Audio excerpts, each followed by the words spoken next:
कि मेरी समझ में तो 7 दिन आपके मेरे यहाँ ही गुजर गए, तो भारत की क्या आपने यात्रा की है, कौन सी यात्रा की है? तो वो बोले मैंने सबसे बड़ी यही यात्रा कर ली है मेरी जिंदगी की और जीवन की, इससे बड़ी कोई यात्रा नहीं हो सकती। मुझे बड़ी खुशी हुई कि कम से कम सत्य का एक अनुभव तो उनके अंदर में ज्ञान आया। इसके बाद जब वो जाने लगे तो उन्होंने जेब से कुछ निकाले रुपया पैसे और वो देने लगे कि आप मेरी ओर से इसको अंगीकार कर लीजिए। तो मैंने कही नहीं नहीं, हम लोग ये रुपया नहीं लेते हैं। तो उनको लगा कि शायद ये कुछ कम पड़ रहे हैं, तो उन्होंने दूसरा वो एक और दो एक नोट और उसमें मिला जुला करके फिर देना चाहा। मैंने कि नहीं, आप ध्यान रखिए, मैं बिल्कुल नहीं लेता हूं, आप अपने पास रखिए। उसको तीसरी बार भी ऐसा ही लगा कि शायद कुछ दक्षिणा कम हो रही है, तो और भी कुछ उन्होंने नोट निकाले और देने का प्रयास किया।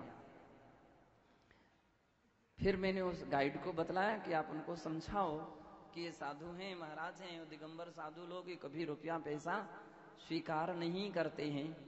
क्या मतलब है हमको कि हम बाजार जा नहीं सकते और जाएंगे भी तो वहां से कुछ हमको खरीदना नहीं है, किसी होटल में कुछ खाना पीना नहीं है, फल फ्रूट साग सब्जी और भी किराना वगैरह हमको उससे मतलब नहीं है। तो तुम्हारे रुपया हमारे क्या काम के हैं, तुम्हारे नोट हमारे क्या काम के हैं? बंधो, उसको तब समझ में आया और वो 2-4 शब्द कुछ लिख करके गया, इतने अच्छे लिख करके गया कि मैंने अभी तक जिंदगी ऐसी गुजार ली, इतनी जिंदगी में मैंने इतनी धर्म की महिमा या धर्म का महत्व तो नहीं समझा था, धर्म को मैं नहीं मानता था, लेकिन अब मेरी मृत्यु भी होगी तो भी धर्म की मान्यता को मैं कभी समाप्त नहीं करूंगा। तो कहने का तात्पर्य ये है कि बंधो, संत जन जो होते हैं हिरण्य के त्यागी होते हैं, स्वर्ण के त्यागी होते हैं। धन, धन, अब धन का अर्थ क्या है नेमीचंद जी? धन का अर्थ, धन किसे कहते हैं? आप तो धनवान है ना, धनवान नहीं है? हमारे सामने नहीं है तो सनत कुमार जी के सामने तो है। धन का अर्थ रुपया नहीं है, धन का अर्थ पैसा नहीं है, धन का अर्थ सोना चांदी नहीं है। धन का अर्थ क्या है? धन का अर्थ है गाय, बैल आदि आदि जो पशु हैं। पुराने समय में घर घर में उनको पाला जाता था, शुद्ध घी दूध की दृष्टि से उनको रखते थे। तो वो जितने भी व्यक्ति, जितने बड़े अधिक पशु पक्षी उनको रखते थे तो वे धनवान कहलाते थे। आज तो व्यक्ति धनवान कौन है? आज निर्धन है, निर्धन। कितनी भी बड़ी हवेली बनी हो उनकी, लेकिन निर्धन, निर्धन। रविंद्र जी, आप धनवान हैं कि निर्धन हैं? निर्धन बोले, सहज हो गया अब तो निर्धन बोलना। धन का अर्थ होता है पशु आदि। मुनि महाराज गाय बैल भैंसों को नहीं रखते हैं, वे उसके त्यागी होते हैं, इसलिए वे इसके धन के त्यागी हैं। और धन, धान्य, धान्य का अर्थ होता है अनाज, गेहूं, चावल, चना, मूंग की दाल, चने की दाल, उड़द की दाल इत्यादि प्रकार के जो भी प्रकार की अनाज आदि सामग्रियां हैं, चौके में जो भी आपके यूज में आने वाली सामग्रियां हैं, वे सभी की सभी धान्य के अंतर्गत आ जाती हैं। और बंधो, महाराज को क्या विधि लेकर के जाते हैं, जहां नियम मिल जाता वहां आराम से पढ़कते हैं। नवदा भक्ति होने के बाद जो उनके हाथ में शुद्ध प्रासक सामग्री आ जाती है उसको अंगीकार करते हैं। बिना बनाए बनी बनाई मिल जाए तो फिर रखने की क्या आवश्यकता है। बिना मांगे ही सब कुछ मिल जाए फिर मांगने की क्या आवश्यकता है। इसलिए वे धान्य के भी त्यागी होते हैं, वे धान्य के भी त्यागी होते हैं। धन धान्य, दास दासी, नौकर, दास यानी नौकर, दासी यानी नौकरानी।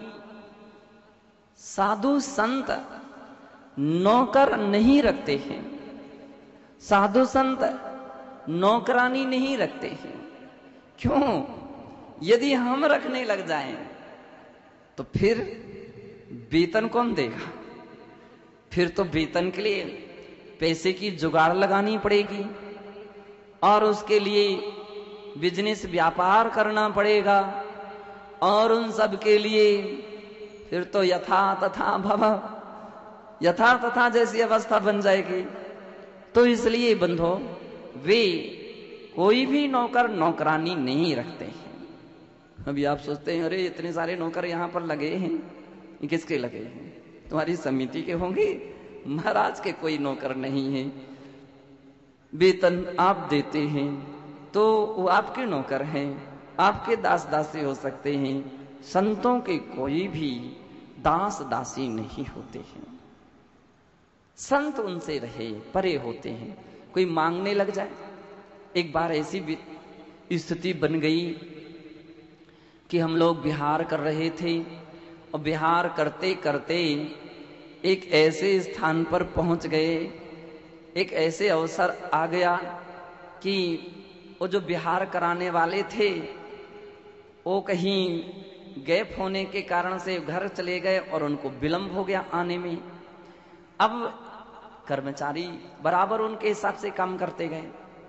एक अनभिज्ञ जैसा कर्मचारी था, उसके घर में कोई संकट आ गया या जो भी, उसको वेतन की आवश्यकता थी।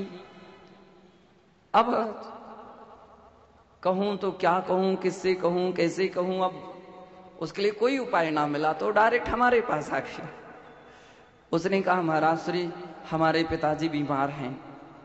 मैंने कहा अच्छा, उनकी जाओ सेवा करो, उनकी एक प्रकार से आप उनकी जितनी बन सके को दिखाओ, इलाज कराओ। तो बोले वेतन मिल जाए तो अच्छी बात है। मैंने की वेतन? अब वो वेतन वाले से पूछो तो बोले वो तो आएंगे ही अभी तक, वो कब, क्या पता कब तक आएंगे। तो मैंने कहा भाई तुमको रखा किसने? बोले रखा तो उन्हीं लोगों ने था। तो मैंने कहा वेतन उन्हीं से मंगाना पड़ेगा तुमको, उनसे मंगाओगे तो तुम्हारा काम चल जाएगा। बंदो अब वो तो बड़ा परेशान हो गया, वो कब आएंगे और यहाँ हालत बड़ी खराब है। उसने एक सिलेंडर रखा था वहां का, वहां पर पानी गर्म करने का, उठाया चल दिया सबके सामने, ऐसे चोरी से नहीं। हमको तो आवश्यकता, हम कुछ भी हो इनको बेच करके या इसको कुछ भी करके सारे लोग हम लोग देखते रहे। तो उन लोगों ने, उसने सोचा कि महाराज मना करेंगे, महाराज कहेंगे। मैंने कुछ भी नहीं कहा उसको, कुछ भी नहीं कहा। इसके बाद फिर वो लोग आ गए बिहार कराने वाले और फिर उन्होंने अपनी बात सलटी। कहने का तात्पर्य संत नौकर नहीं रखते हैं, अन्यथा कहीं ऐसी स्थिति आ जाएगी कि उनको उसकी मजदूरी देना पड़ेगी, उसको वेतन देने की समस्या आएगी। संत इसलिए वेतन भी नहीं देते और नौकर भी नहीं रखते, इसलिए वे उसके भी त्यागी हैं। दास दासी, और एक नाम आता है कुप्य। कुप्य, कुप्य का अर्थ होता है कपड़े पहनने के या सोने बिछाने के, ओढ़ने के, ये जो भी कपड़े हैं यानी बिस्तर और पहनने के पैंट शर्ट आदि, ये भी कुछ उनको क्या आवश्यकता, अपरिग्रही हैं, उन्होंने सब त्याग कर दिया है। तो इसलिए पैंट शर्ट और धोती दुपट्टे की कोई उपयोगिता उनको नहीं है, वे इसको नहीं रखते हैं और जमीन पर, पाटे पर अथवा चटाई पर विश्राम करते हैं, इस पर शयन करते हैं। इसलिए उनको तुम्हारे बेड से और बिस्तर से कोई मतलब नहीं है, वे उसको भी नहीं रखते हैं। यद्यपि आचार्य उमा स्वामी के सन्मुख संभवतः 10 प्रकार के परिग्रह नहीं, 9 ही प्रकार के बाह्य परिग्रह माने गए होंगे, इसलिए उन्होंने 9 ही गिनती गिनी है, 10वें की गिनती नहीं गिनाई है। अन्य आचार्यों ने भांड नाम का अलग से एक परिग्रह किया है, तो उन्होंने 10 प्रकार का परिग्रह कहा है। 10वां है भांड। भांड यानी बर्तन, कटोरी, गिलास, जग, गंजिया और भी थाली वगैरह है ना, जो भी प्रकार के बर्तन होते हैं, तो ये सब बर्तन के भी त्यागी। अब उनको क्या मतलब, बर्तन से कुछ बनाना नहीं है और उनमें कुछ खाना नहीं है, तो फिर उसके भी त्यागी हैं बंधो। इसलिए भी बाह्य 10 प्रकार के परिग्रह के त्यागी हैं और अंतरंग 14 प्रकार का परिग्रह होता है। 14 परिग्रहों में क्रोध कसाय, मान कसाय, माया कसाय, लोभ कसाय, ये भी परिग्रह है, ये भी परिग्रह है। क्रोध करने वाला व्यक्ति अपरिग्रही नहीं हो सकता है। क्रोध करने वाला, अभिमान रखने वाला, लोभ रखने वाला, छल कपट करने वाला व्यक्ति अपरिग्रही नहीं हो सकता है। इसलिए आचार्य ने कहा बाहर का परिग्रह का छोड़ना आसान है, अंतरंग का भी छूटना चाहिए। अंतरंग का दिखता नहीं है, देख नहीं सकते, इसलिए वो अंतरंग है। इसके लिए तो आप ही समझें कि आपके अंदर में कसाय भाव है कि नहीं। बाहर में तो अपन को दिखता है, वो तो सामान्य है। ये भी हो सकता है कि बाहर में कसाय दिख रही, अंदर में ना हो। माँ बच्चे के लिए डांटती है, बाहर से डांटती है, अंदर से नहीं डांटती है। स्कूल में या संघ में आचार्यगण, गुरुजन एक डांटते हैं, ऐसा लगता है कि क्रोध जैसा दिख रहा है, लेकिन बंधो सत्य है उनका क्रोध भाव नहीं रहता है, सुधार के लक्ष्य रहते हैं, तो वो बैर है ही नहीं। कसाय भाव बैर भाव को कहते हैं, जो ऐसी बांध करके रखते हैं अथवा संजुलन से अधिक आगे की जो ऐसी स्थिति बन जाए, वो परिग्रह उनका हो जाता है, अंतरंग परिग्रह, वे उसके त्यागी होते हैं। कुछ भी हो जाए, मैं इस प्रकार की कसाय को कभी बांध करके नहीं रखेंगे। संजुलन कसाय अंतर मुहूर्त पानी में लकीर खींचने की तरह होती है। कोई बात हो गई, छोड़ो, बात को समाप्त कर दो, और वे उस बात को समाप्त कर देते हैं। 4 कसाय, एक मिथ्यात्व, क्योंकि मुनि महाराज हैं और छठे गुणस्थान वर्ती हैं, और अब 7वें की बात चल रही है, तो बिना मिथ्यात्व के त्यागे बिना वहां तक की यात्रा हो नहीं सकती है। तो इसलिए जो मिथ्यात्व के भी त्यागी हैं, चाहे वह गृहीत हो चाहे अगृहीत हो। और नो कसाय, हास्य कसाय होती है। कुछ लोग बोलते हैं कि महाराज कुछ तो मुक्तक ऐसे कुछ सुना दिया करो कि लोगों को हंसी आ जाए। तो मैंने कहा ये तो कसाय है और ये भी परिग्रह हो जाएगा मेरा। हास्य व्यंग कलाकार वो दुनिया में और कोई भी मिल सकते हैं, निर्ग्रंथ मुनि हास्य व्यंग से रहित तो होते हैं, वे इसके लिए परिग्रह मानते हैं। उनके यहां परिग्रह कहा गया। हंसने का जो कार्यक्रम है, वो ऐसे लोग आते हैं, ऐसी ऐसी बातें करते हैं, इस प्रकार के व्यक्ति तो बिल्कुल उसका पेट दर्द करने लगता है, इतनी हंसी आती है। लेकिन बंधु आगम कहता है ये सब परिग्रह की बात है, एक असहाय भाव है। निर्ग्रंथ मुनि ऐसा नहीं करते हैं।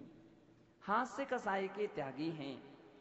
रति दूसरे से राग रखना, अरति द्वेष रखना, शोक किसी के वियोग में बिछुड़ जाने पर, टूट फूट हो जाने पर जो दुख होता है उसे शोक कहते हैं। डरना, उद्वेलित हो जाना, उद्विग्न हो जाना, इसके लिए भय कहते हैं। और गिलानी रखना, इसके लिए जुगुप्सा कहते हैं। स्त्री जैसे भाव रखना, पुरुष जैसे भाव रखना या नपुंसक जैसे भाव रखना, इस प्रकार के ये नौ कसाय होते हैं, वे इनके त्यागी होते हैं। तो फिर कहीं वे सच्चे मुनि महाराज कहलाते हैं, तब कहीं वे मुनि भावलिंगी कहलाते हैं।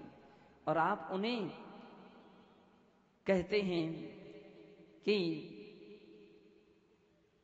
परिग्रह 24 भेद त्याग करें मुनिराय जी, तृष्णा भाव उच्छेद घटती जाने घटाइए। ये 24 भेद हो गए और इनको ही अंतरंग बहिरंग 2 शब्दों के द्वारा कह देते हैं। तो 2 प्रकार का परिग्रह होता है। तो कहा गया था कि द्विविध संग बिन शुद्धोपयोगी, द्विविध संग के बिना यानी इनसे रहित जो हैं अशुद्धोपयोगी हैं, शुद्धोपयोगी हैं। शुद्धोपयोगी का अर्थ होता है कि जहां ध्यान ध्याता ध्येय को न विकल्पे वच भेद न, जहां चिद भाव कर्म चिदेश करिता चेतना क्रियाता, तीनों अभिन्न अखंड शुद्ध उपयोग की निश्चल दशा, प्रकटी जहां दृग ज्ञान वृत ये तीन धा एक लसा। वो अवस्था है कि इतनी ऊंचाइयों तक पहुंच जाते, ध्यान ध्याता ध्येय का कोई विकल्प नहीं। बंधो, प्रारब्ध योगी और एक निष्पन्न योगी 2 प्रकार के योगी कहलाते हैं। प्रारब्ध योगी का अर्थ होता है जिनकी साधना अभी नई है, प्रारंभिक है, सविकल्प अवस्था में जो रहते हैं, सराग दशा में रहते हैं, वो प्रारब्ध योगी हैं। अब उनके लिए मन को बस में करने के लिए तरीका तो कोई ना कोई होना चाहिए। तो आचार्य कहते हैं भगवान का ध्यान कीजिए, तत्व का चिंतन कीजिए, 12 अनुप्रेक्षाओं का पाठ कीजिए, आदि आदि इस प्रकार के सविकल्प जो भूमिका ध्यान की है उनको करते रहिए। प्रतिकोण कीजिए, स्वाध्याय कीजिए, प्रत्याख्यान कीजिए, इत्यादि प्रकार की ये सारी दशा जो है सविकल्प दशा में है, प्रारब्ध योगियों के लिए मानी गई हैं। जो निष्पन्न योगी यानी ऊंचाइयों को जो प्राप्त हो चुके हैं, उनके लिए जिनका ध्यान दृढ़ हो चुका है, मजबूत रहता है, यत्र तत्र नहीं भटकता है, वे निष्पन्न योगी कहलाते हैं। उनके लिए अब इन बाह्य जगत से कोई मतलब नहीं, आत्मा स्वरूप में लीन रहते हैं, आत्मा स्वरूप में लीन रहते हैं और जगत के विकल्पों से रहित हो जाते हैं। तो इसलिए कहा जहां ध्यान ध्याता ध्येय को ना विकल्प। किसका ध्यान? कौन ध्यान करने वाला? ध्यान क्या चीज है इत्यादि के विकल्प ही जिनके अंदर में नहीं आ रहे हैं। ये भी विकल्प नहीं है कि मैं आत्मा का ध्यान कर रहा हूं, मैं आत्मा का ध्यान कर रहा हूं, बोले ये भी विकल्प हो जाएगा। इसलिए जहां ध्यान अध्याता ध्येय को ना विकल्प भेद न, जहां चिद भाव कर्म चिदेश करता चेतना क्रिया तहां। भाव भी चैतन्यमय है, चिदेश और स्वयं ही अपने चैतन्य का जो ईश है, शुद्ध चिद भाव करता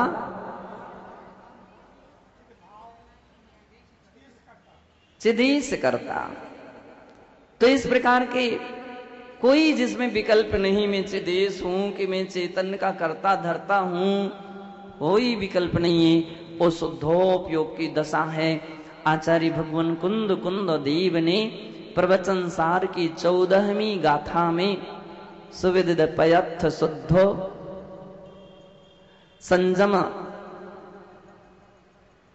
सुविद शुद्धो संजम विगत रागो, ऐसा एक गाथा दी है कि वे तत्व के अच्छे ज्ञाता होते हैं और पदार्थों के अच्छे सम्यक ज्ञाता होते हैं। ऐसे साधक जब आत्माधीन लीन हो जाते हैं और आत्माधीन लीन होने के उपरांत उनकी वीतराग दशा बनती है, सारे राग, सारे संकल्प, सारे विकल्प छूट जाते हैं, तब कहीं ऐसे मुनि जन सप्तम गुण स्थान वर्ती और उससे आगे के गुण स्थान वर्ती जीव जो हैं बंधो, वे उत्तम अंतर आत्मा कहलाते हैं और अध्यात्म दृष्टि में उन्हें ही ज्ञानी कहा गया है, वे ही ध्यानी कहलाते हैं। आध्यात्मिक ग्रंथों में जहां जहां ज्ञानी ज्ञानी शब्द का प्रयोग आता है, हम जब भी आध्यात्मिक कक्षा में बैठते हैं, अध्यात्म ग्रंथ को ध्यान में लेकर के बैठते हैं, तो फिर ज्ञानी से अर्थ वे शुद्धोपयोगी निर्विकल्प ध्यानी जो मुनि हैं वही ग्रहण किया जाता है।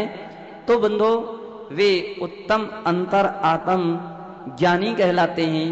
अंतरात्मा उत्तम अंतरात्मा है। यद्यपि उसके भी बहुत सारे फिर भेद किए गए हैं। 7वें गुण स्थान से 8वें गुण स्थान की और उत्तमता बढ़ी है और फिर धीरे धीरे बढ़ती गई है। 7वें में जघन्य उत्तम अंतरात्मा है और 12वें में उत्कृष्ट अंतरात्मा है और बीच के मध्यम अंतरात्मा है। तो इस प्रकार से आत्मा के विषय में पूज्य आचार्य महाराज ने जो बतलाया है कि ऐसे जो परिग्रह के त्यागी होते हैं, और आचार्य भगवान तो यहां तक कहते हैं कि वे ही बीतराग निर्विकल्प सहजानंद एक शुद्धात्मानुभूति लक्षण परम समाधि स्थिता। अर्थात बीतराग निर्विकल्प सहज आनंद एक शुद्ध आत्मा की ही अनुभूति जिनकी है, वे ही समाधि में स्थित, परम समाधि में स्थित योगी कहलाते हैं। और आचार्य भगवान योगिंदु तो ये कहते हैं कि सो पंड्यु सो जी हवेऊ, वे ही अपनी परमात्मा का ध्यान करने वाले सच्चे पंडित हैं। पंडित जी अब तो मुश्किल हो गया। अभी तक अपन लोग बोलते थे हम सामान्य पंडित जी पंडित होते हैं। आध्यात्मिक जगत में पंडित कौन है? तो पंडित तो निर्ग्रंथ संत हैं, निर्ग्रंथ दिगंबर मुनि हैं, वे ही सच्चे पंडित हैं। अब और परमानंद स्तोत्र में तो आचार्य महाराज जो उसके लेखक हैं, वे तो केवल उन मुनि महाराज के लिए ही पंडित कहते हैं। यो जानाति स पंडितः, जो अपनी आत्मा को जानता है बस वही पंडित है और दूसरा कोई पंडित नहीं है। तो इस प्रकार से जो अंतरात्मा है, हम उस अंतरात्मा के स्वरूप को समझते हुए बंधो और गहराई में हम प्रवेश करेंगे और इस सत्य तक पहुंचेंगे कि उत्तम नहीं तो आप मध्यम, और मध्यम में भी उत्तम नहीं बन सकते हैं तो मध्यम मध्यम बन जाइए, और मध्यम मध्यम नहीं बन सकते हैं तो जघन्य परमात्मा अंतरात्मा तो बन ही जाना चाहिए। जघन्य अंतरात्मा का अर्थ मात्र इतना ही है कि मेरी आत्मा के सिवाय जगत के कोई भी वस्तु मेरी ना थी, ना है और ना होगी, ये मेरी नहीं है। मेरी भी नहीं है तो अन्य किसी दूसरे की भी नहीं है। इतना सोचते सोचते ही जैसी भरत ने बाहुबली के लिए चरणों में निवेदन किया था कि हे महायोगी बाहुबली, यह धरा, यह धरती, यह मेरी नहीं है, यह मेरी नहीं है, क्योंकि बाहुबली के लिए ये विकल्प चल रहा था कि जिस भरत ने पृथ्वी को अपना अधिकार माना है, मैं उसकी जमीन पर भी खड़ा नहीं होना चाहता हूं। बतलाते हैं बाहुबली ने केवल न्याय मांगा था। जिस समय भरत चक्रवर्ती 6 खंड को जीत करके आए तो बंधो 6 खंड को जीत करके आए थे तो जैसे अयोध्या में प्रवेश करने लगे तो उनका वह चक्र रत्न प्रवेश नहीं किया। उसमें पता लगाया गया कि भाई क्या कारण है, क्योंकि चक्र रत्न का नियम है कि पूरी दिग्विजय हुए बिना वह अपने नगर में वापस सीधा प्रवेश नहीं करता है। कौन ऐसा व्यक्ति है? मालूम चला बाहुबली एक ऐसे हैं कि जिन्होंने भरत की अधीनता स्वीकार नहीं किया। भरत का समाचार पहुंचा कि बाहुबली, चक्रवर्ती का नियम और नियोग होता है कि इस धरती का वह अधिपत्य हो, उसकी आधिपत्य रहता है। जैसे आज के वर्तमान युग में मकान आपका हो सकता है, जमीन यूज करने के लिए आपके लिए हो सकती है। सत्य ये है जमीन का मुख्य मालिक तो वहां की गवर्नमेंट ही रहती है। इसलिए अगर जमीन से कहीं धन दौलत निकल आती है तुरंत वो पहुंच जाती है और उसके ऊपर अपना अधिकार रखती है। तो कहने का तात्पर्य है भरत चक्रवर्ती था तो उसका तो नियम था कि वह नियम से 6 खंड का अधिपति होता है। बाहुबली के मन में ये विचार था कि मेरे पिताजी ने राज्य का जो हिस्सा मुझे दिया है वह मेरा है, उस पर मेरा अधिकार है और उसका मैं ही मालिक हूं, मैं ही स्वामी हूं। पिताजी दे करके गए। भरत उस पर अपना आधिपत्य क्यों जमाना चाहते हैं? भरत उसको अपने राज्य की क्यों कहते हैं? मेरा राज्य अलग है, उनके राज्य से पृथक है। भरत के मंत्रियों ने समझाया कि बाहुबली, राज्य तो तुम्हारा ही रहेगा, भरत तुम्हारे से राज्य नहीं छीनेंगे, मात्र उनकी अधीनता स्वीकार कर लीजिए।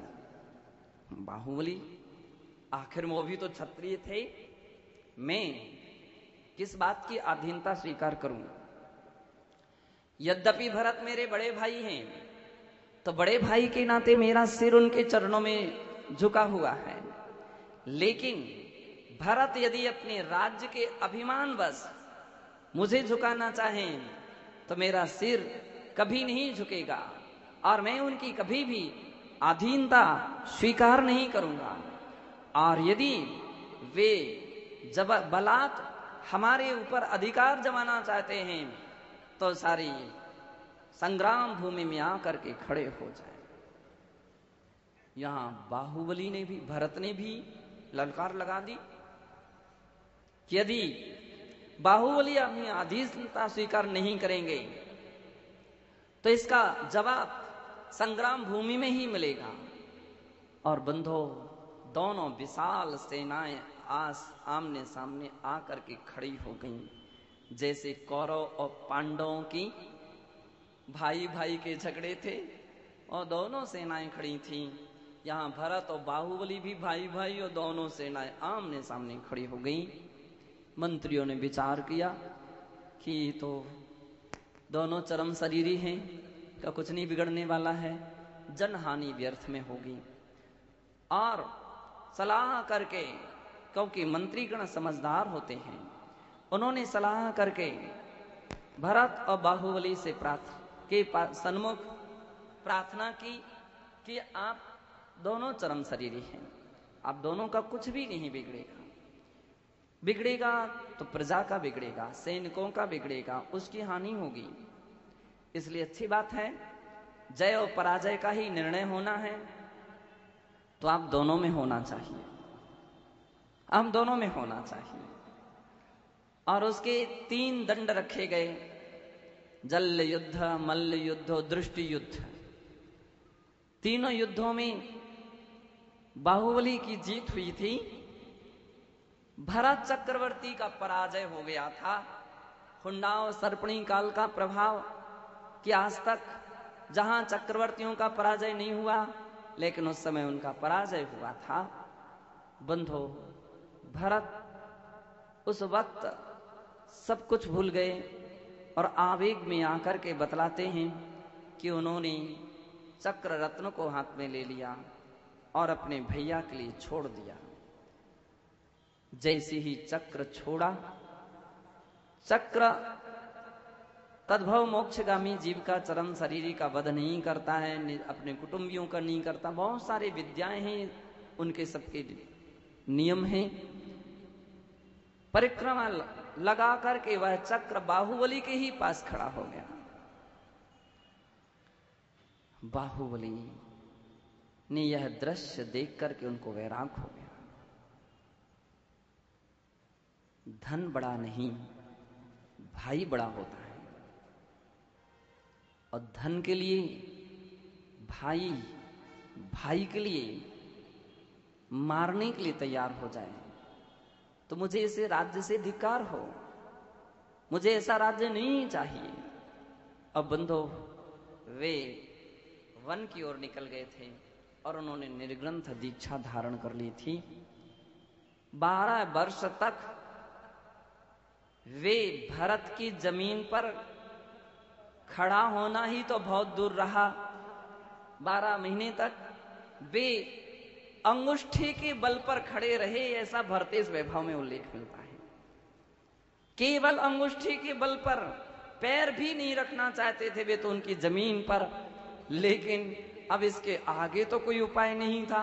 यदि कोई रिद्धि होती तो बाहुबली आकाश में अधर खड़े होते, ऐसी कोई उनके पास विद्या होती। लेकिन बंधो, उनको एक अंगुष्ठी के बल पर 12 महीने में तो वह इतनी सारे पेड़ पौधे उत्पन्न हो गए, बेलें उत्पन्न हो गई, शरीर पर चढ़ गए, सर्पों ने बामियां बना ली, चिड़ियों ने कान में घोंसले बना लिए, और उनके शरीर पर सांप, बिच्छू, छिपकली इत्यादि प्राणी तो खेल खेलते थे। वे उसके लिए तो उनके शरीर के लिए प्ले ग्राउंड बनाए हुए थे, आराम से खेलते थे। बंधो, आखिर में भाई भाई ही होता है, पिघलता तो भैया भैया के लिए ही। भरत समय जैसे जैसे निकला, भरत को इस बात की चिंता होने लगी कि मेरा भैया केवल इस कारण से निकल गया, मैंने अच्छा नहीं किया, लेकिन हो गया, आप क्या कर सकते हैं। और अधिकार पर तो उसका काम व्यवस्था बनाना ही आवश्यक थी। भरत प्रतिदिन इंतजारी में रहते हैं कि बाहुबली अब आहार के लिए उठेंगे, रोज रोज समाचार पूछते, लेकिन बंधु भरत बाहुबली आहार के लिए नहीं उठे। अंत में जाकर के भगवान आदिनाथ स्वामी के समोत्रण में आग्रह करते हैं, प्रार्थना करते, भगवान बाहुबली भगवान को ना तो केवल ज्ञान हो रहा है और ना वे आहार के लिए उठ रहे हैं। या तो वो आहार के लिए उठें या केवल ज्ञान उनको हो जाए, तब मुझे शांति होगी। अब तो मेरी जो सहनशीलता की सब्र थी वो अपनी सीमा उल्लंघन कर रही है। बंधो पूछते हैं कि क्या उपाय है। दिव्य देशना कीर्ति भरत केवल बाहुबली के सन्मुख यह जाकर के कहो कि धरा यह धरती किसी की नहीं है। और बाहुबली इतना सुनते ही उनको केवल ज्ञान हो जाएगा। भरत उनके चरणों में जाकर के प्रार्थना करते हैं और बंधु बाहुबली उस स्थिति पर पहुंच जाते हैं। ओहो, ये किसी की नहीं है, न किसी के साथ आई थी न किसी के साथ जाएगी, ये तो धर्मशाला है। विचार चेंज होते हैं और आत्मा ध्यान की ओर उपयोग जाता है, केवल ज्ञान हो जाता है। बाहुबली के लिए केवल ज्ञान हो जाता है। पूज्याचार्य कहते हैं केवल भेद विज्ञान है। भेद विज्ञानता सिद्धा सिद्धा एकल केचने तस्सैव भावतो बद्धा बद्धा एकल केचने। केवल ऐसा भेद विज्ञान आज तक जितने सिद्ध हुए हैं इस भेद विज्ञान से ही सिद्ध हुए हैं। और आज तक जो संसार में बंधे हुए हैं तो आचार्य कहते हैं भेद विज्ञान के बिना बंधे हुए हैं। बंधो हम इस गाथा के द्वारा अपने अंतरात्मा को जगाने का प्रयत्नों प्रयास करें। निश्चित है तब हमारा अवश्य ही कल्याण होगा, शांति होगी, आकुलता व्याकुलता मिटेगी, दुख और अशांतियां घटेंगी और एक दिन हम अजर अमर पद को भी प्राप्त कर सकते हैं। इसी पुनीत भावना से जय बोलिए महावीर भगवान की।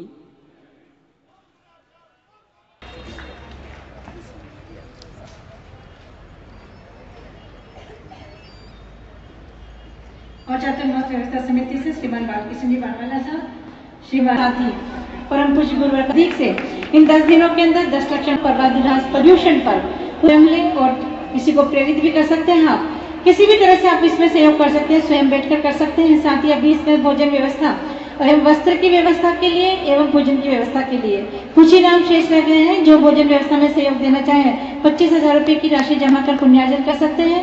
साथ ही 15,000 रुपए की राशि जमा कराकर एक दिन के भोजन का लाभ प्राप्त कर सकते हैं। और वस्त्रों के भाग्य है कि श्री टीके जैन जी के सौजन्य से मुझे महाराज जी के दर्शन करने का और उनके मुख से उनके अमृतमयी वाणी को सुनने का सुखद संयोग प्राप्त हुआ।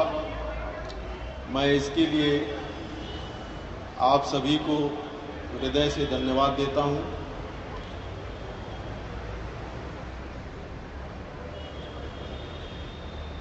हमारे यहाँ भारत में जो ब्राह्मण और श्रमण परंपराएं हैं उनका समान महत्व है और इन परंपराओं के माध्यम से जो जीवन की निसारता है और जो परम सत्य की प्रतीति है उसको ही जीवन का लक्ष्य मानना, ये जो है बताया गया है। आचार्य श्री ने बहुत ही सुंदर ढंग से और बाहुबली की कथा के माध्यम से हम लोगों को ये बताया कि हम जब तक क्षुद्र से ऊपर नहीं उठेंगे विराट की महिमा का अनुभव नहीं कर पाएंगे। हालांकि जो गृहस्थ जीवन में लोग जी रहे हैं उनके लिए क्षुद्र से ऊपर उठना थोड़ा कठिन काम है, लेकिन पूज्य महाराज जी जैसे जो संत हैं उनके चरणों में बैठ करके निश्चित रूप से जो हमारे मन के पाप हैं वो कटते हैं, मन की मलिनता नष्ट होती है और जीवन में जो शुभ वृत्तियां हैं, शुभ संस्कार हैं वो उदित होते हैं। तो मैं एक बार पुनः जो है इस संघ का, श्री टी.के. जैन जी का और आप सभी लोगों का आभारी हूँ कि महाराज जी के दर्शन करने का और आपकी अमृतोपम वाणी के श्रवण का आप लोगों ने मुझे इस अवसर प्रदान किया।